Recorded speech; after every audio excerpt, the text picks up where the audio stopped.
because when you have this thing going on in your head and you just want to let out, then you're presented with an opportunity to do so, to bring it out. You can actually run into some, creative coma, I would call it. Or like a writer's block, those who write. Yeah. For me, it's good, scary sometimes, because obviously when people look at you to deliver, it could be, it can make you nervous. Yo, what's up, guys? Your main man here, JayDany from Criptonx Studios. Welcome to the Creative Joint.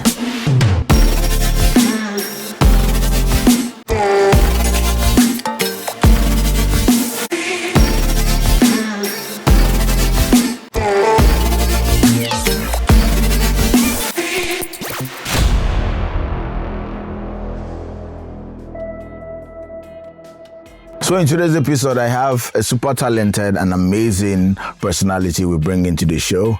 He is an African Magic Viewers' Choice Award nominee, a Nigerian British recording musician, an actor, and he is currently also the CEO of Criptonx Studios in Lagos City. And amongst his numerous projects includes Anikulapo 2, She Must Be Obeyed, Clued Up, Sugar Rush, Neka and the Pretty Serpent, The Order of Things, and many more. I'm talking of none other than my homeboy, Mr. DIL in the building. How you doing? Welcome to the show, brother. I'm good. I see you looking fly like that, man. Be like you? Like me. Yeah, no. Well, the industry's been treating you well. We're glad to have you in the studio, bro. Welcome. Thank you. I'm glad to be here. All right, so let's just quickly dig into your personal space, which is what the show is about, So we're just going to be talking to you generally about who you are and what you've been up to in the industry. So we understand you are all of these things put together in one package. So, oh yes, how have you been managing and shuffling through all of this personality? I mean, it's being a creative is definitely has its difficult aspects, but it's also rewarding. Yeah. And because it all falls under entertainment, I mean, I don't see it as something separate. So production, acting, music, they all come under the same category as far as I'm concerned. True. I find it pretty decent. That's amazing. Of course, because it comes naturally, I can imagine. Of course, as a creative person, you never see that you're working. You just see like you're just enjoying yourself. You're just doing your normal. When it's work, or less it's when it's second. Some clients that doesn't seem like it's fun is work. Right, yeah. They have to give you some run for the money, actually. Yeah, of course, definitely. Basically. Can you just run us through your encounter and your experience into the industry? First of all, as a musician and also as an audio post-production engineer. How did you get to that space? With music, I'd say with music was much different considering, my dad influenced me into pursuing music a lot younger. So when I moved to UK at the time, I used to work with a lot of artists that are big now, like JJC, the people Jazzy and the rest. So it was easier then because I got signed to a label at the time as a producer. I was literally just doing beats. So I wasn't even an artist. I was just producing beats for different people. Okay. So I got signed as a producer. And then from then on, I worked with so many people. I worked with Boyz II Men at the time, Ashanti. Wow. Different artists in UK. And then I decided to now move to Lagos to pursue music. I mean, it was a different thing trying to be an artist from a producer. I think it was a different ball game for me. Yeah. But it was also entertaining. So when I came here, I did songs with Wizkid, I did with Yemi Alade. Wow. And Emma. I did with a lot of artists. So with music, I think music was fun. I mean, I didn't particularly enjoy the business side of music. I enjoy the creative side because I'm a studio rat. Yeah. Sleep in studio all day. Yeah. But when it comes to the business side of it, I found it more daunting. Yeah. How connections, working, all that kind of stuff. But I did enjoy the creative side. So with music, I think it was a lot of fun. At the time. Okay. Maybe I might do it again. Okay. Well, you're still doing it apparently, right? You're still putting out sounds. I do soundtracks for film. Okay. A lot of songs still. I still have a lot of songs on platforms. Okay. For movie, I'd say it was different. I never really thought about going into movies. I thought I could act, Yeah. But I never really pursued doing that. People ask me all the time, do film. I never thought about it. It was just one day I woke up. Yeah. I just thought, I can do this, Then again, I studied it in school. I studied music business in school. Okay, now you're talking. Film. They taught us film. Okay. But I remember when I was in school and they taught us how to do film and editing and surround sound and 5.1. We're talking years ago before got introduced in many countries. Yeah. And I thought, I don't need this. Like, why am I learning that? I came here for music. Why are you teaching me film? Yeah. So I didn't understand why they were teaching me that, but they told us it was fundamental to our course. Years now down the line, and I realized this is knowledge that I can teach people and monetize. Yeah. So I woke up one day and said, I can do film, like I can do better than what people are doing. Yeah. In these countries. So I started in UK. I did a film called Clued Up in UK for a producer called, what's his name, Callan Allen. I did a film for him called Clued Up, and I was like, okay, I can do this. So I came to Nigeria, partner with a few people, called Film House, Genesis. They gave me a shot. Thanks to you guys, They gave me a shot, gave me a slate of films to be doing, and before you know it, I was working a lot. I was doing a lot of films. Okay. But my break came from doing Sugar Rush.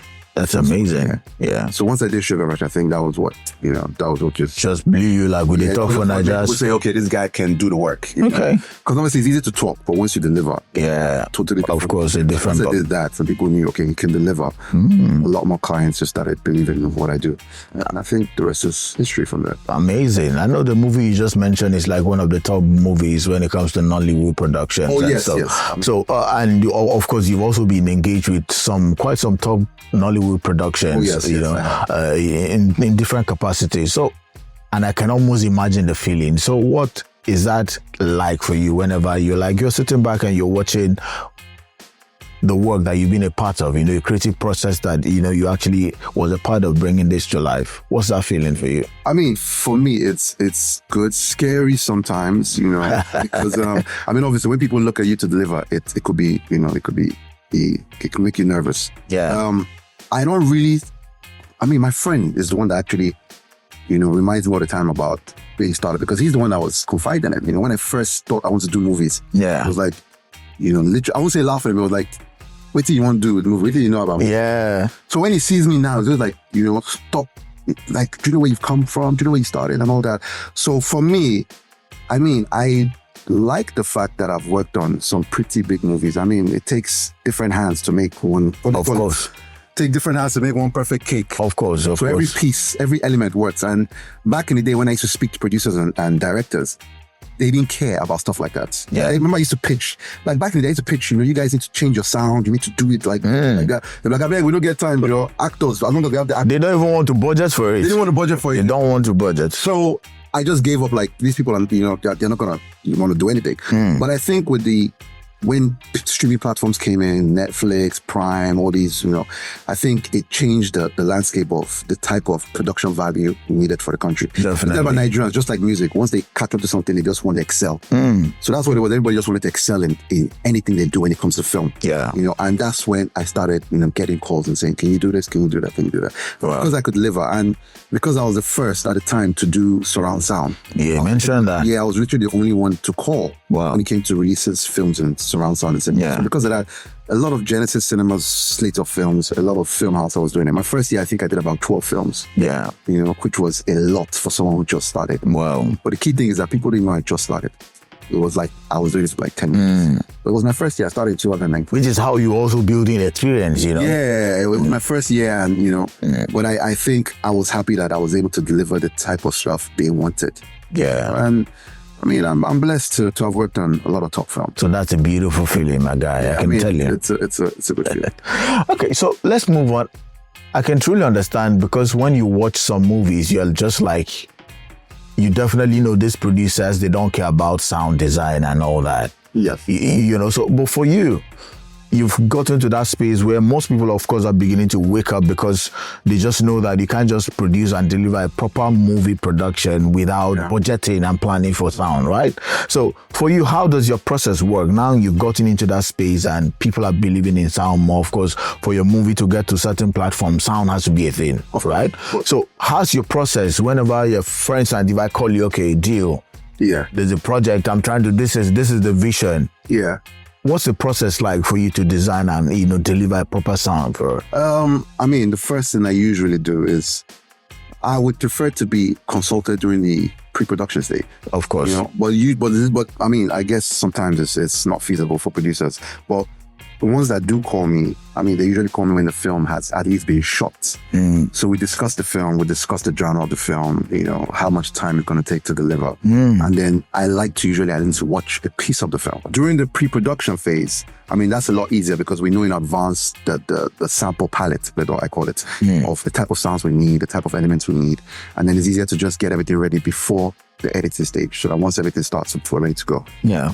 That's fine. You know, but I mean, I was trained to not use downloaded sounds, which is what, I mean, we all do now. Of course. But I was trained not to use downloaded sounds. So what I used to do is I used to literally carry my, you know, my Zoom mic. You create your sound. I create my sound. From scratch, I walk around on streets, record ambience. I go to markets, record market sounds. You know, I go record car sound. I used to do all those elements. That takes a lot and some discipline. It takes a lot, but once you have them, you have a sample. Of course, you know, of a sample course. library. Yeah. You know, so I used to do that a lot. Then at home, you know, little cups like this, you know, I have my mic here. Water here and there. Here and there. So I like to do all my sound design from scratch. Okay. And for those that I can't do from scratch, I just download. You know, so that's really what it is. And then obviously it's the early stages of cleaning the dialogue, which is what takes off most of the work. Yeah. Especially if they're recorded in noisy environments, or like we discussed earlier, when you have crackles in the mic, you have to take that out. Yeah. You know, for the ones that are impossible to take out, then you have to obviously do ADR, which is what we discussed earlier about. Yeah. A lot of ADR. So I have to do a lot of ADR and get the actors back to record the entire voice. I mean, at times I've recorded entire scenes in ADR. Wow. So that's fine. And then obviously from there, we'll do the sound design, which is the cups and stuff. Yeah. From there, we'll move on to the music and the mixing, which is also the pretty intense stage. And then once the final result is ready, clients come in, sit down and watch it in the studio. We'll make a few that changes to be done, tweaks here and there. And then once it's ready to go, you know, that's what you see in cinema. Okay. So it's a pretty long process. Well, of course, I do have quite some good knowledge about sound mixing and engineering as well. So this sounds to me like there's a lot of experimentation going on. Oh, yeah. Or do you just wake up and you already know? Or do you like experiment? Oh, this sound didn't go well. Let me re-record. Let me get something else to feel it. Yeah. I mean, yes. I mean, like I said, you know, sometimes it could be terrifying. You know, and this goes back to where I started. Like when I started, my first trailer that I ever did, I've done a lot of trailers, probably done like 30 trailers. But my first trailer, I said I could do a trailer, but I couldn't. Yeah. I'd never done it before. Okay. But I just believed I could. You could. So they asked me, "Dil, can you do this trailer for me?" And I was like, "Yeah, of course I can." Shit. You know, okay, how much you charge? Oh, this is how much I charge, blah, blah, blah, blah. And I got home and I couldn't do it. So I was scared. I was panicking. Yeah. I was beating because this is your first. A major client. And you don't want to disappoint. Just was actually a major client. Yeah. It was just a trailer. It wasn't the main film. Okay. So I was scared out of my wits. I was like, what have I done? I've overbragged. I've done this. I've done that, you know? So I now started working on a trailer because they already had one that was not good. Okay. They wanted another one for me to do. So I kept trying to take elements, you know. I started watching other trailers and doing this and that. And I just started to call my friend that I said, I can't do this. I messed up, man. Like, I think this is it, man. I've destroyed my career before I even started. I never done any film that time yet. I never started film. Yeah. So what happened is a friend of mine came. She came over to my house, you know, and I just said, you know, watch this. Tell me what you think. So I didn't tell her I was doing film. I just said, watch these two trailers. Let me know what you prefer. And so she watched the first one. I said, I don't like it. It's bad. And this was the one they had. Yeah. She's like, I don't like it. I don't even know what the film is about. You know, it looks rubbish. It looks this and that. I said, okay, what do you think of the second one? So my God, this is beautiful.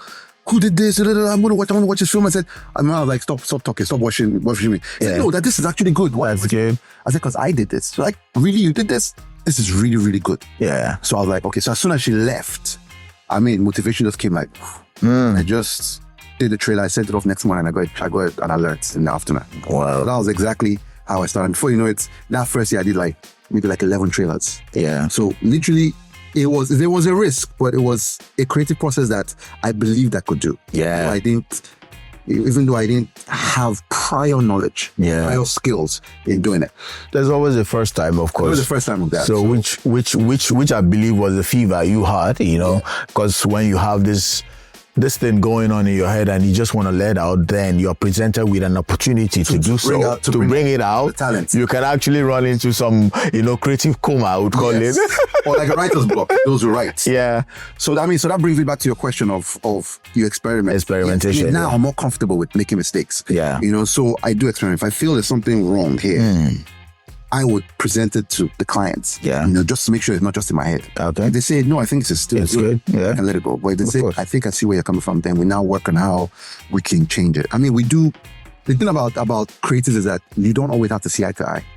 But if you can convince them that this works, and if they can also convince you that this doesn't work, now who convinced parts where we listen to? Of course. So if they convince me and say, okay, I think we should still change this, then I'll be like, okay, I think you're right. Yeah. If I believe this works, and they say, I think you're right, then we just go with it. Yeah. And most times it works. I mean, it's a good process. Okay. And we learn from it. Of course, that's just generally how the creative process works, of course. Yeah. So experimentation is one primary key area that you never can go wrong with, of course.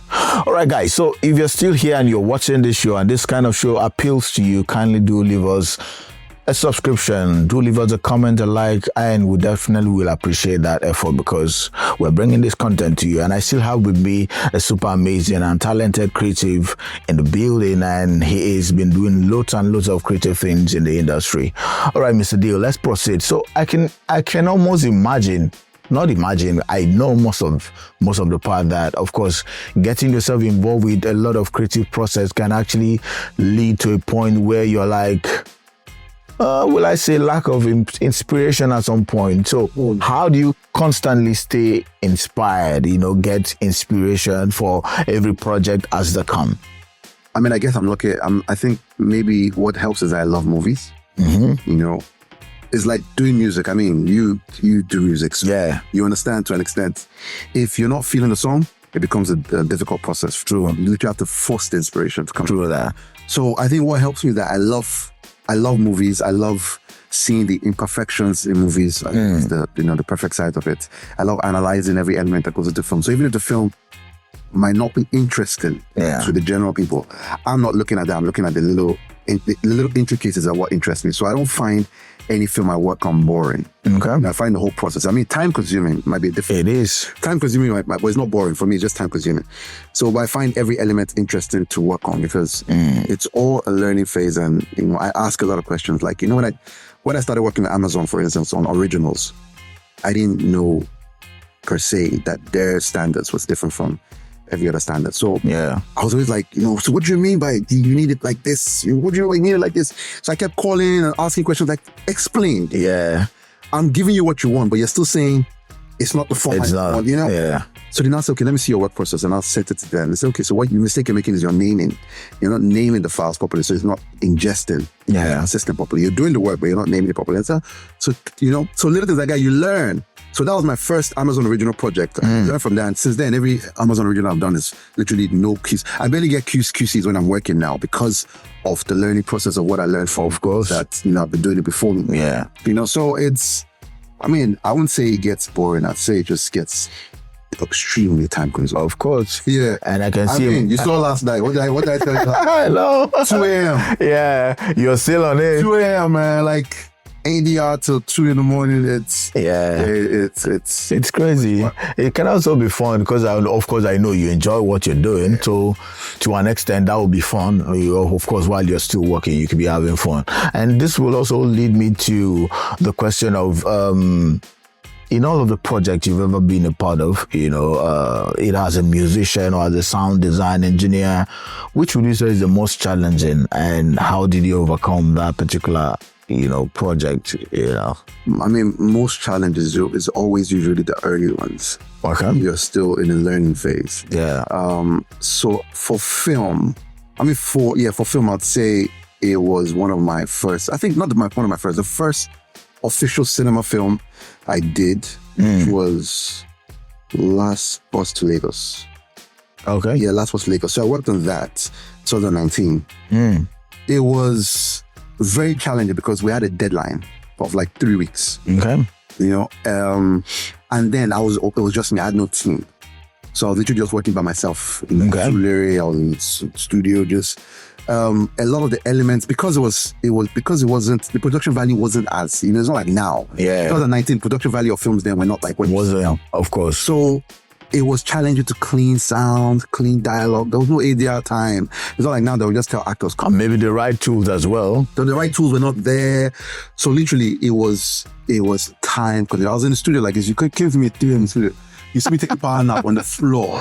Yeah. I wake up again and then continue Back to it. So that was challenging, and that taught me a lot about, not just the industry. It taught me about the process, taught me a lot about clients, about meeting deadlines. So I used that template for that one going forward. So every other film I did after that, I had it. What's the word? I had a schedule. Yeah. I only just do it just because I was doing that. And it became easier, probably. It became easier, Okay. I've had clients like, like for instance, Sugar Rush, JayDany will be with me in the studio. She would just be sitting there and saying, okay, I think she likes to watch the process. So she'd be sitting down there and say, so this is how you do that, this is how you do it. Oh, I like that, I like that, I like that. She'll go to the next person, sound, and the person doing VFX, she'll sit with them in the studio as well, go to the person edit phone, sit with them. Yeah. They're clients that literally like to sit in with you. Okay, and an example is the film I'm working on now. So Amazon, LA and South Africa, we're sitting in on the Zoom ADR session. Wow. We literally had to put in a Zoom, I do a screen share of the session, and they're literally sitting on it. While we're doing ADR, while the actors are in there, more me, Stan, they're sitting in and they're just making suggestions. I think you guys should do it more exciting, add more elements into this. Okay. You should add more crowd noise. And they'll be sitting there just talking. Recording the whole thing. And they'll sit there for the whole session. Wow. And literally just watch what we're doing. So people are getting involved now. The creative process now involves a lot of people, not just one or two persons, of course. It's now a whole team. Yeah. Everyone get to bring their piece of, experience and what they think it should be like. Yeah, and it's a good thing. And I believe the movie industry is doing what the music industry did years ago when JDC and the band and Les came here and said, let's change the game, make it international. I believe the movie industry is doing the same thing now because Nollywood industry is... It is, of course. It's a global industry, and of course, I have no doubt that it can only get better. Yes. It can only get better. In as much as you still have some people that are still not in that dream world yet, they're still catching up. But of course, we're doing a million times better than what we used to do. Yes. Let's quickly talk about your inspiration. Of course, we as creatives, we don't just create because we know how to create. Of course, we can create because of that, but we also get inspiration from people that inspire what we do. So for you as a musician and then as a sound design engineer, would you talk to us about who your inspiration comes from? Like people you really admire are doing what you're doing, but maybe on another level?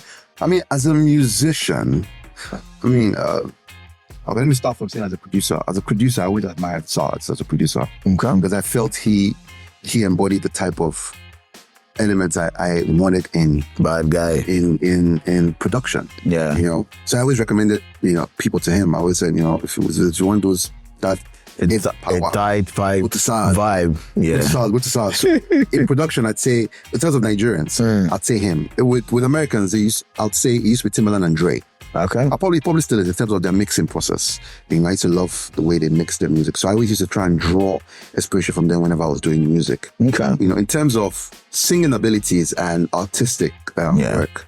And now I used to get my inspiration maybe from Usher, Trey Songz, R. Kelly, even though he's in jail now. Yeah. I used to get He's still a great guy, man. Still a great guy. Still a great musician. I used to get my inspiration from people like that. Okay. In film, I've not produced my film yet. Yeah. But so in sound design and audio post, I would say I don't have any person. Yeah. I'd say movies. So I used to watch a lot of movies, of course. So if you bring me a film that's an action film, I'll watch another action film and compare. If you bring me a film like Gangs of Lagos, Gangs of New York, just what I'm saying to you, and stuff like that, and just see what elements relates to the one you're doing. Yeah. So that's what I do with film. If you bring an action film, I watch like Maverick. And because of that, there are always elements that you pick from. Like I make this debate all the time. True. Like I watched Top Gun 2, Maverick. It's called Maverick, right? Yeah. There was barely any sound design in that film. There was literally minimalist. It was all about music. Sound, you wouldn't really hear many footsteps. You wouldn't hear stuff like this. Yeah. It was just about music and the main sound design, like doors opening and stuff. Yeah. Everything was just about the score. And the score was so beautiful that it immersed you into the film that you didn't care about all those things. Yeah. It was such a beautiful film. So even from that, I learned that you don't need too much. Sometimes less. Yeah, always, of course. For other films, you need something as simple as that to be recorded in, something as simple as exactly, this needs to be recorded in, and stuff like that. So with creative process, I look at the film and I think, what does this film need? Does it need more or less? Yeah. And then I decide from then on, and because I'm doing the sound design, is more or less my decision. Unless the director producer says, you know, we want a lot for you, then I can now do that. But if they just give me the creative control, then I can just literally just choose half I think is best for the film. And sometimes it works. Amazing. So we're going to continue with this, but I want us to quickly go into a quick game segment. You ready? Yeah. So let's just loosen things up a bit, all right? We've been talking some technical and creative things. Yeah. Let's just play a quick game. It's still about what you do creatively generally. I think we have 16 questions. So in 60 seconds, you're going to attempt to answer as many questions as possible. And here are the 2 rules. If there's any question you can't find an immediate answer to, you can say pass. Or there's a question you're not very comfortable with, you can say pass. That's the only time that we're going to move to the next question. Okay, all right, you ready? Yeah. So, and in the end, we're going to see how many questions you have. Timekeeper, you ready?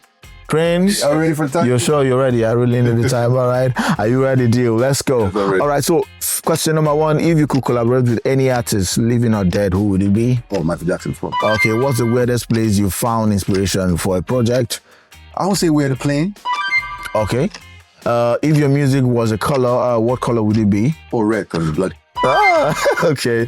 If you could listen to only one album for the rest of your life, what album would that be? Michael Jackson, bad, definitely.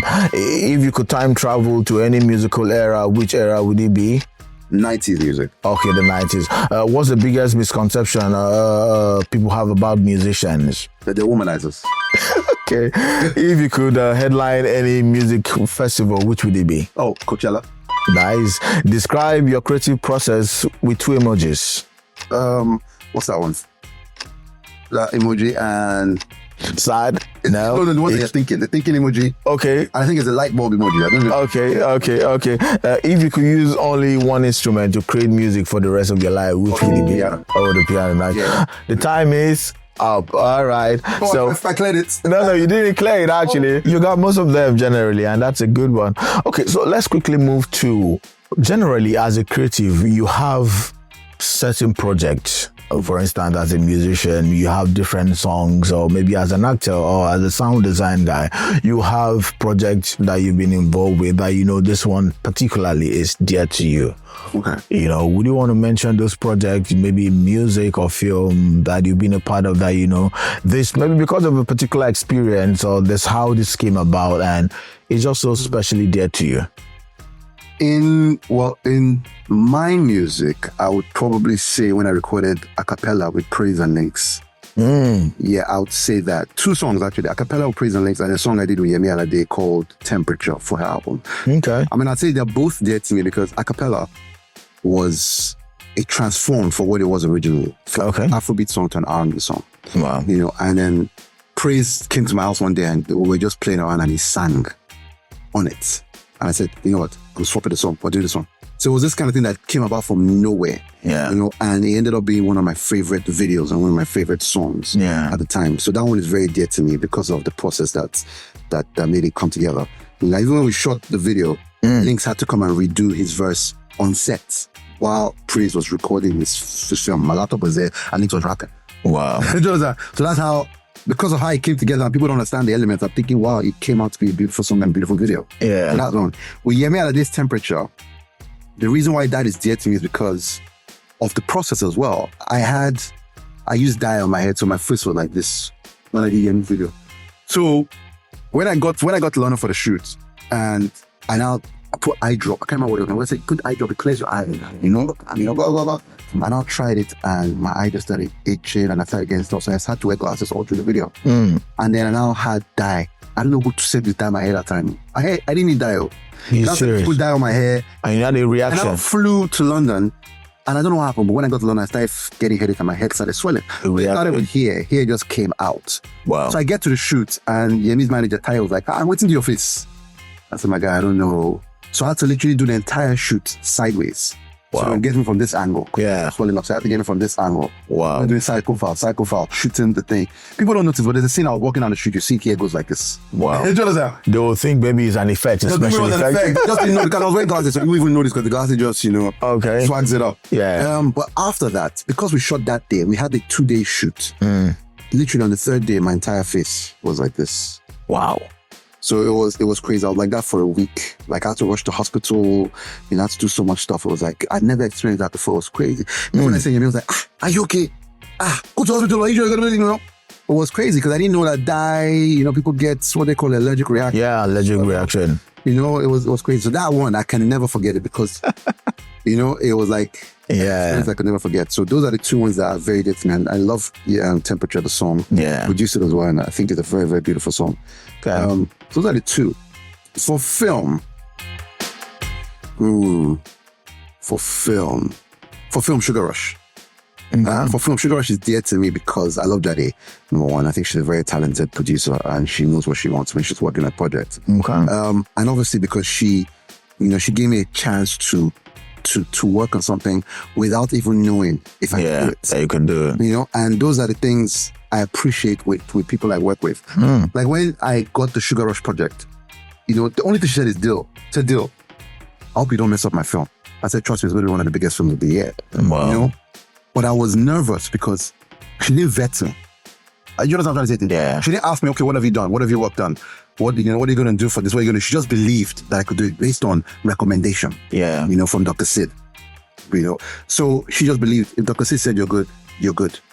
Do the work, and that was it. And she gave me a chance to work on a film that was, a very big film at that time. Yeah. She sat with me throughout the whole creative process, gave me, advice and stuff on how she wanted things to be, how she wanted the sound to sound. Oh, I want the sound, that creative process literally formed a template of how I was working going forward. Yeah.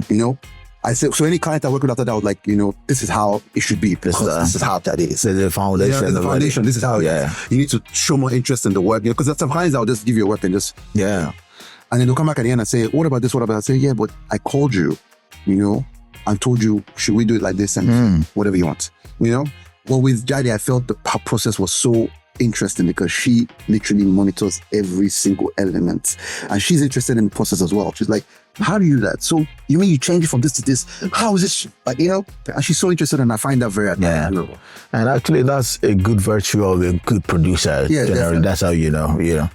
As a creative, generally, we have to get to this point where, of course, you have recognition from different platforms and different personalities. Of course, I understand you've also been nominated, from your introduction for an award, of course. So, that was, a few years ago, A few years ago, okay. So, would you want to share any weirdest or maybe a very touchy moment with your fan, maybe a weird moment or a very amazing moment that, of course, you can always remember? I won't say I've had weird moments. I won't say, I believe they're all just normal moments. I won't say weird. Yeah. I don't think I've had any weird. It's just the same old stuff of fan love. Yeah, fan love, showing love and showing. I won't call it weird. It's amazing. Okay, that's good. So what's the daunting challenge when it comes to moving up the ladder in the movie industry? Because I know it's different in the music industry, of course, you would agree. But they also have some similarity. I have most of the experience as well. So in the movie industry, what would you say is the most daunting challenge when it comes to moving up? Of course, you're doing this today. There's always a bigger, opportunity that you want to get something done on a bigger level. So what do you think it's that particular challenge in the movie industry? In the movie industry, I would say networking. With everything is networking, but networking plays a huge, plays a crucial thing in anybody's career. Okay. And the more you network, the more opportunities, open for you. So for me, I was never good at networking growing up. I was always just a studio rat, like I said, just stay in the studio, do the work. Yeah. So, but with music, I didn't have to network. People did it for me. Okay. That making sense. I was just the artist. So people are the ones that were just literally... You had a team, maybe put together people around, meet the radio station, meet the TV station, blah, blah, just show up, and introduce myself. Okay. Same thing in UK, the record labels on hands and everything. I just need to just show up and deliver. Yeah. That was literally all it was. With movie, it's different because, you need to strike partnerships. You need to meet a lot of people. You need to know what your competition is out there. Yeah. You need to experiment, So for me, it was different. I was a lot older when I entered movies. Yeah. So I was not as shy, I'd say, when I was younger. So I could network easily.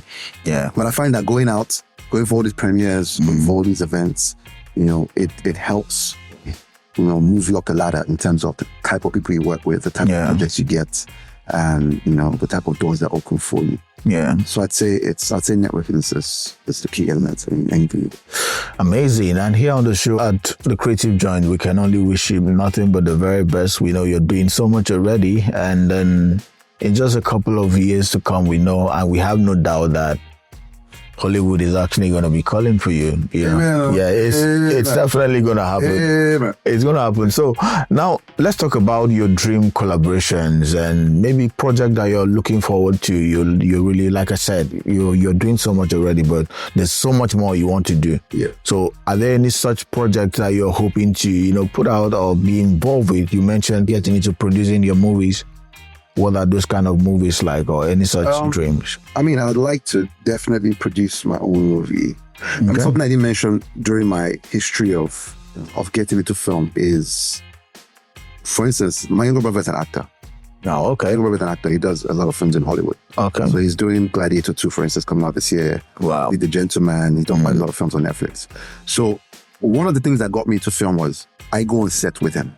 Okay. I travel to, like, for instance, to Malta, I traveled to UK, I went to Bulgaria, for instance, for doing set. Okay. So I went on set, and every time I go on set, he introduces me to everybody, and I sit down with the director, I sit down with the sound guy, and try and see the process of how they take sound, how they design sound, how they edit.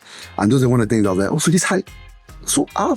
Yeah. So because of that, I had a lot of experience on how Hollywood do certain things. And I brought those kind of experiences and that knowledge back home. And I decided to implement it in my film. So with my dream collaboration of producing, I mean, I would like to, to do a film with Tosin. Okay. Yeah, Tosin is a friend of mine, and I believe he's a very talented director and producer. I believe he embodies the type of elements I want in a film. Okay. And the thing about movies is that no one person can deliver a film. You need all these elements, like I said in the beginning, from cinematography to VFX to costume design to it's a huge team. It's a huge team. Yeah. So if I'm doing a film, I have to have a dream team, which is very difficult for any one producer. Yeah. But when it comes to directing, I'd always, I think Tosin is the guy to go for. When it comes to VFX, I don't know, but I've seen a lot of talented VFX. I mean, I saw Breath of Life. Yeah, look, Breath of Life. Good VFX guys in Nigeria. I saw the VFX that they put in all these films. I'm always like, Jesus Christ, I should have learned VFX. Oh, no. It's still not late, man. It's still not late. Yeah. Costume design. Of I course. see a lot of good work in costume design. Yeah. So I like the fact that people are all these elements are now being recognized in the industry. True. And all these talents are coming out. True. So with my film, we'll have to wait and see you. Okay. Now we're beginning to get personal, and that means we're also expecting some magic movies coming from Mr. DIL. So hopefully, any current project that you're currently on right now, and of course you mentioned in the middle of the our conversation. Yes, I'm working on quite a few now. I'm working on Ruthless for Vincent. Yeah, Vincent Okunko. I'm working on Suspicion for Amazon, or it's an Amazon original for Tosin. Wow. I'm working on some Temple movies, 2 Temple movies. Okay. I think that I'm working on Rave as well for Vincent. So I'm working on at least, I think, about 5 movies at the moment. Okay. They're practically almost done. All right. Almost over them. So that's what I'm currently working on. Okay. The idea I was talking about was for Suspicion. Yeah, you mentioned that. Yeah. All right. That one's a beautiful film. It's a beautiful film. They're all beautiful films, man. If you see when Ruthless comes out, you're going to be amazed. Amazing. So these are the ones I'm working on. Hopefully, bring more. Big ups, more are coming now. We're almost at the end of the show, and this is the part I don't like, but we're actually out of time, so we have to let you go. And before we do that, any advice for an upcoming and young, vibrant young man that just loves to do movies? Maybe he loves music and just loves to do stuff in the creative space, but doesn't know how to start. Maybe he's truly wishing one day, if I could do what DIL is doing right now, I'll be very fulfilled. So what would be the advice as we go? It starts with what you have up here. Okay. As long as you have that, then bring it out. All right. There's YouTube to learn your skills and new skills. And a consistency. YouTube University, someone like to say. We didn't have that. We truly, growing up. Years ago, we didn't truly. Have growing up. So I believe that there's no excuse for anybody to not have True that. You know, to not be able to work and get the skills or their talent out there. You know, I was doing skits on my phone. Yeah. Tons of skits from 6 years ago I was doing on my phone. Yeah. And music videos I did on my phone. That on YouTube. So there's really no reason why anybody can't put out work. You know, and once you do that and you just keep doing it, all it takes is one.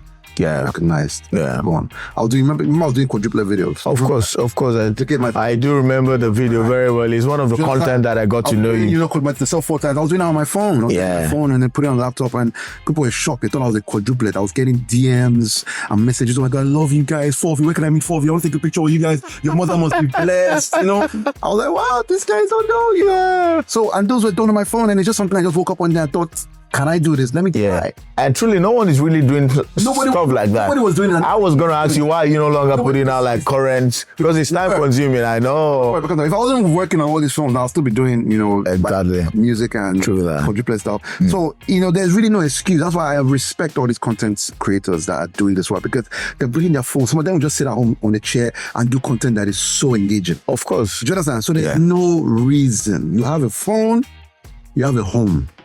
You have your surroundings. Do the work. Just do the work. Simple.